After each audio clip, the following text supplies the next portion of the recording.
ሊዳ ተነስ እና ቤዛ አረጋጉት ዴቭ ና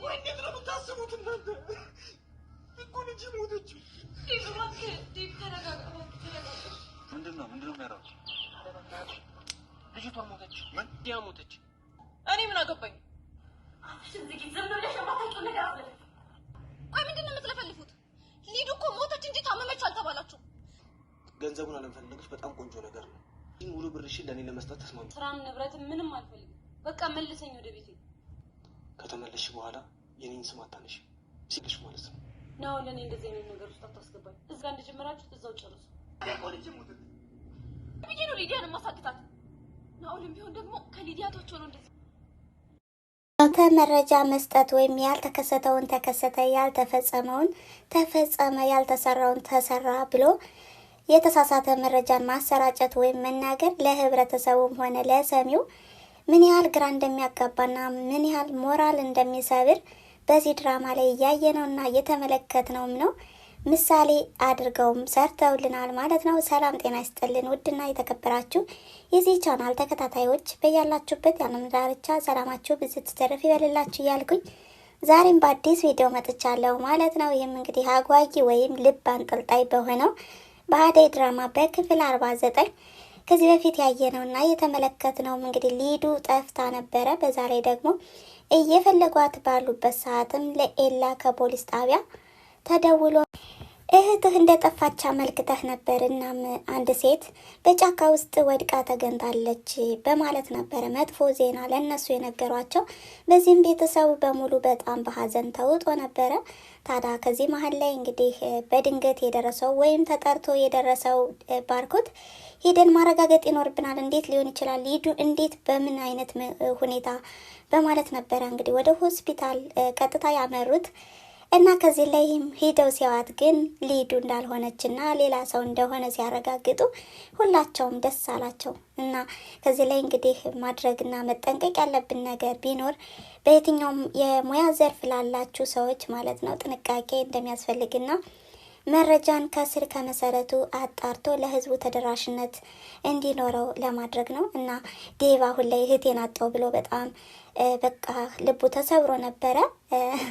እና በዚህ ማለት ላይ እንግዲህ የእውነት ዴቭ አሁን ላይ ያረጋግጡ ባይሆንና ውጭ ላይ ወጥቶ ቢሆን የሆነ ነገር አደጋ ይገጥመው ነበረ። እና የብዙዎች ህይወት የሚቀጠፈው በእንደዚህ አይነት ነገር ነው፣ በተሳሳተ መረጃ ማለት ነው። እና ታዲያ ሊዲያም አሁን በክፉ ወይም በፈላው ናኦል እጅ ላይ ናት። ናኦል እንግዲህ ያገታት ማለት ነው አሳልፎ ለአረብ ሰጥቶ ከዛ በኋላ ሴትነቷን ማስጠቅሞ ገንዘብ ለመቀበል ነው። ነገር ግን ሊዱ በጣም የምታሳዝንና አስቃኛለችም አሳዝናኛለችም። ታዲያ ስራ የለም ወይ 3 ቀን ሙሉ ከዚህ ዘግተኸኝ ስኬታማ ያደርጋል ብለ ያመጣኸኝ ምን አይነት ስራ ነው? ታዲያ አሁን ላይ እንዴት ነው ልቀቀኝ፣ ከዚህ ቤት መውጣት እፈልጋለሁ ስትል ግን ናኦል አሁን ከመጣሽ በኋላ ወደ ኋላ ማፈግፈግ የለም ይህን ስራ ሳሰሪ በማለት ነበረ እውነታውንም እዛው ላይ ያፈረጠውና እንዲሁም እራሷ ለሌሎች ሰዎች አሳልፎም እንደሚሰጣትና ገንዘብ ተቀብላም እራሷን እንደምትለውጥ የነገራት። ነገር ግን ሊዱ ንብረትም ሆነ ገንዘብ አልፈልግም፣ ከዚህ ቤት ይዘይ ውጣ፣ ምንም አይነት ነገር አልፈልግም እያለች እየተፍጨረጨረች ነው። ናኦልም እኔ አለቅሽም፣ አንቺ ደግሞ ገንዘብና ንብረት ካልፈለግሽ አንቺ ከአረቡ ጋር ግንኙነት አድርጊና ከዛ በኋላ ብሩን ለእኔ ስጭኝ ሲላት ነበረ። እንደዛም ካልሆነ አንቺ ከወጣሽ ደግሞ አደይንና ለምለምን ለእኔ እንድታባቢልኝ ሲል ነበርና እሷም ደግሞ ይሄን በፍጹም አላደርግም፣ አንተ እንዳደረግ አድርግ፣ እንዲሁም ፍቅርና አንተ እንዳወራችሁ እራሳችሁ ጨርሱት እንጂ እኔም ከእንደዚህ አይነት ነገር አታስገባይ በማለት ቁርጥ ያለ መልስ ነበር የመለሰችለት። ነገር ግን ናኦል አሁን ላይም ቤተሰብ አንቺ እንደሞትሽና በህይወት እንደሌለሽ ነው ያወቁት በማለትም ሲነግራት በቃ እሷ ሞተች ብለህ ነው የተናገርከው? ዴቭ መሞቴን አመነ ማለት ነው በማለትም ውስጧ እንዳዘነና እንደተከዘም እንዲሁም ከዛ ቤት መውጣት እንደምትፈልግ እየለመነችው ነው። እህት የለህም እናት የለህም እያለችም ስትነግረው ነበር። እሱም ደግሞ እንደማይለቃትና ብርም እንደሚፈልግ ነው የነገራት። ታዲያ ከዚህ ላይ እንግዲህ የተረዳሁት ነገር ቢኖር ሊዱ መጀመሪያ ላይ እንደ አደይ ወይም እንደ ለምለም ምን አይነት ስራ ነው ራስን የሚለውጥ ከፈጣሪ ጋር ደግሞ የሚያጣላ ከሆነና እንዲሁም ስርቆት ሌላ ወንጀልም ከሆነ ይቅርብን በማለት ነበር የመለሱ። እሷ ግን ያው በየዋህነት ምንድነው ብላ ነበረ። ስኬታማ የሚያደርግ ከሆነማ መሄድ እፈልጋለሁ፣ ማየት መለወጥ እፈልጋለሁ በማለት እንግዲህ በገንዛ እጇ ነው ማለት ነው ወደ ናኦል የሄደችው። ናኦልም በእጁ ያደረጋት በእንደዚህ አይነት መንገድ ነውና በተደጋጋሚ እንግዲህ በሆነ ነገር በብልጭልጭ ነገር መታለል እንደሌለብንና አንድ ስራ አለ ተብሎም ሲነገረን በቃ ከጥቅሙ ይልቅ ጉዳቱስ ምንድነው ብለን መርመር አድርገን ወይም መጠየቅ አለብን ማለት ነውና ከዚህ ላይ ማየትና መገንዘብ ያለባችሁ በተለይ ደግሞ ቤዛ አሁን ላይ በጣም ሌሎችን ሴቶችን ለማስጨረስ እንዲህ እያለች ነበረ። ነገር ግን አሁን ላይ በባለፈው ፍቅርና አደይን ደመቅና ኪንጎ ማግተዋቸውም ስለነበር ዴቭና እንዲሁም ኤላም ቢሆን የጠረጠሯቸው እነሱን ነበረ። ነገር ግን እነሱ ምንም አይነት ነገር እጃቸውም ስለሌለበት እነሱ አሁን ላይ እያፈላለጓትና ሊዱንም እየፈለጓት ነበረ። ነገር ግን እሷ ደግሞ ሞተች ሲባል እነሱ ከፖሊስም እየራቁ ስለሆነ መራቅና ከዚህ ቦታ መሸሽ ይኖርብናል እያሉ ነበረ።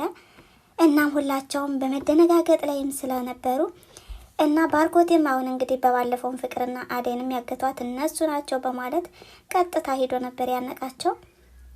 ነገር ግን አሁንም እነሱ ስለ ሊዲያ ምንም የሚያውቁት ነገር እንደሌለና ሊዲያን እያፈላለጓት እንደሆነ ኤላ ሲነግረውም ባርኮት ለቋቸዋል ማለት ነው። በሌላ በኩል ደግሞ ተንኮለኛዋ ቤዛና ተንኮለኛዋ ፍቅር አይጥና ድመቷ አሁንም ገጥመዋል ማለት ነው። ምክንያቱም ፍቅርን ዴቭ ስላስፈራራትና እንዲሁም ባርኮት አስፈራርቷትም ስለነበር የሊዲያ መጥፋት እጅሽ ካለበት ጭራሽ አንለቅሽም በማለትም ዝተውባትም ስለነበር ቀጥታ ሄዳ ያፋጠጠቻት እንግዲህ ቤዛን ነው። ቤዛ ደግሞ ከናኦል ጋር በተደጋጋሚ ስታወራና እንዲሁም ብዙ ጊዜ ስለምታያቸው ሊዱ የት እንዳለችና እውቀቱም ካለሽ ነገሪ በማለት ነበር የነገረቻት። ነገር ግን ቤዛ ምንም እንደማታውቅና ሊዱ እኮ በህይወት የለችም ገሏታል በማለትም ነበር የነገረቻት። ነገር ግን አሁንም ፍቅር እንዳልተሸነፈችላትና ገሏታል እኮ ነው ያልሽ፣ አሁንም ጭራሽ ሳይታወቅሽ ነገርሽኝ፣ ማን የገደላት? ናኦል ነው የገደላት በማለትም ሁኔታውን ስትነግራትም አሁንም ቤዛ ምንም እንደማታውቅ ስትሸመጥጥ ነበረ። ሁለታቸው ተፋጠው ሳለ አሁንም ባርኮት ቀጥታ ምንድን ነው በማለትም የጠየቃቸው። ነገር ግን ሁለታቸውም እንደማይጣጣሙና እንደማይስማሙም ሲያውቅ ፍቅርን ውጭልኝ በማለት በጥፊ ደግሞም ያስወጣት ማለት ነው። ታዲያ ተንኮለኛዋ ቤዛም አሁንም እህትን እንደዚህ ብዬ መናገር የለብኝም ነበረ ይቅርታ አድርግልኝ በማለት በመለሳለስ ውስጧ እንግዲህ እባብ ነገር ናት ማለት ያው ውስጧ ክፋት አስባ ነው የገባቸው ከዚህ ቤት። ኤላንም ሆነ ባርኮትንም አትፈልጋቸውም።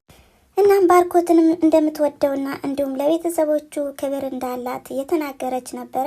እንዲሁም እሷና ፍቅር ያዋሩትንም አሁንም ድጋሜ እንዳይጠይቀኝ በማለትም ፍቅርን መናገር የለብኝም ነበረ ይቅርታ እያለች ይቅርታ ስጠይቀውም እሱም ደግሞ አንቺ ምን አጠፋሽና ፍቅር ናት እንጂ ጥፋተኛዋ እሷም እንደምታስቸግርሽና እንደምታጨናነቅሽ ይገባኛል። ነገር ግን በእሷ ስም ይቅርታ በማለትም ይቅርታ ይጠይቃታል። ተንኮለኛዋ ቤዛም አሁንም እንግዲህ ተለሳልሳ ወይም ጥሩ ሰው መስላ ባርኮትን እያባበለችውና እንደምታፈቅረውም እየነገረችውም ነበር። እሱም ደግሞ ያለፉትን ጊዜያቶችን እረስተን አሁን ላይ እንደ አዲስ ህይወት እንጀምራለን፣ ከጎንሽ ነኝ፣ ነገር ግን ኤላን አስክረሽ የተባለው ነገርስ እንዴት ነው በማለትም ይህን ጥያቄ አንስቶባትም ነበረ። አሁንም ኤላንም ምንም ነገር እንዳላደረገችውና ጥፋቱንም ወደ ለምለም እንዳዞረችው ነበር የተናገረው። እናም የቤዛም ተንኮል ወይም የቤዛ አሁንም ውስጥ ለውስጥ መሄድም እንደቀጠለ ነው። ባርኮቴ ግን በጣም ነው የሚያሳዝነው። አሁን ላይ የቤዛን ተንኮል እስከሚያውቅ ድረስ በጣም ብዙ ዋጋ ይከፍላል ብዬ አስባለሁ። እንዲሁም የኤላን ነገር በእጇ እስከምታደርግ ድረስ ማለት ነው። እና በዚህ አጋጣሚ ቤዛ በጣም ተንኮለኛ ሴት ናት። አንዳንድ ጊዜ ሰዎች የሚጎዱት በእንደዚህ አይነት ነገር ነው ማለት ነው። እንግዲህ ከእንደዚህ አይነት ሰው ይጠብቀን። በሴትም በወንድም እንደዚህ አይነት ሰው ስላለ ማለት ነው። ሰዎች አፈቀርነ ሞትንላችሁ እያሉም ፍቅራቸውን በላይ በላይ እየገለጹ ውስጣቸውን ግን ለጥቅም የቀረቡ ብዙዎች ናቸውና ከእንደዚህ አይነት ነገር አሁንም ይጠብቀን እያልኩኝ፣ በሌላኛው ወገን ደግሞ ተንኮለኛው ናኦልም አሁንም ከፍቅር ክፍል መሳስ ብሎ በመግባትም ፍቅርንም ለሊዱ የሚሆን ቀሚስ ስጭኝ ምረጭልኝ በማለትም ጠይቋት ነበረ። ፍቅርም በጣም ደንግጣ ነበረ። በዚህ ሰዓት እንዴት መጣህ ለምንድን ነው ብላም ስታፋጥጠው ማንም ሰው እንዳይሰማኝ የጠየቅኩሽን ብቻ ሊዱን ለአረብ ልሰጣት ስለሆነ ቀሚስ ነው የምፈልገው በማለትም ቀጭን ትዕዛዝ ሲሰጣትም እሷም ደግሞ ፍቅር በጣም ደነገጠችና እንዴ ሊዱ በህይወት አለች ማለት ነው አልገደልካትም በማለትም ደንግጣ ሁኔታውን ስትሰማ አሁንም ለአረብ ልሰጣት ሊዱን በማለት ስጠይቀውም አዎ እሷን ልሰጣት ነው፣ እሷን ካልፈለግሽ ደግሞ ለሊዱ ካዘንሽ አንቺ መሄድ ይኖርብሻል ሲላትም ፍቅር ደግሞ አይ እኔ እንደዚህ አይነት ስራ መስራት አልፈልግም፣ ከወሰድክልኝ ቤዛንና አደይን ውሰድልኝ በማለት ነበር የነገረችው። እንግዲህ ከዚህ ላይ ለቤዛና ለአደይ አትተኛም፣ ምክንያቱም በጣም አጥምዳቸዋለችና። ደግሞ ከዚህ ላይ የተረዳሁት ነገር ቢኖር አንዳንድ ጊዜ እንግዲህ በእኛ ሊደረግብን የማንፈልገው ነገር በሰዎች እንዲደረግ ለምን እንፈቅዳለን? በጣም ጥያቄ ይፈጥርብኛል። እና በሌላ በኩል ደግሞ ይሄንንም ቀሚስ ይዞ ሲሄድ የተመለከቱ ወይም በባለፈው አቁመውም ሲያፋጥጡትም ነበረ። ደመቀ ግን ይሄን ነገር በማየቱና ይሄን አውል አይደለም እንዴ እንከተለው ወዴት እየሄደ ነው በማለትም እሱ ወደሚሄድበትና ሊዲያን ወደ ዘጋበት መንደር ወይም ቤት እያመሩ ይገኛሉ ማለት ነው። እንግዲህ የሊዲያን አድራሻ ወይም ያለችበትን ሁኔታ የሚያውቁ እነዚህ የተጠረጠሩ ልጆች ናቸው ማለት ነው። አሁን ላይ ደመቀና ኪንጎ ነፃ ያወጧታል ብዬ አስባለሁ ማለት ነው።